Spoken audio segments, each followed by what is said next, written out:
স্ত্রী রাগ হয়ে স্বামীকে তালাক দিয়েছে, কিন্তু স্বামী তালাক বা ডিভোর্স গ্রহণ করে নাই। কিছুদিন পর দুই পরিবার মিল হয়ে আবার সংসার করছে। এ বিষয়ে হুজুরের মতামত কি? প্রথম কথা হলো, আর তালাক বির রিজাল, তালাক দিবে পুরুষরা, মহিলারা না। এখন আজকাল মহিলারাও তালাক দেয়।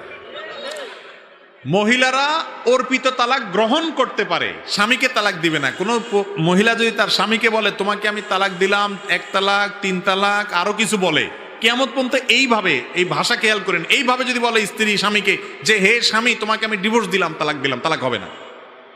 স্ত্রী যদি বলে আমি তালাক গ্রহণ করলাম নিজের প্রতি, অর্পিত তালাকের পাওয়ার বলে। কাবিননামা 18 নম্বর কলামে লেখা আছে, ভরণ পোষণ না দিলে, বনিবর না হলে, জুলুম করলে, অবিচার করলে, হান এটা করলে, তখন স্ত্রী নিজের প্রতি, নিজের নফসের প্রতি তালাক গ্রহণ করতে পারবে, তালাক দিবে না।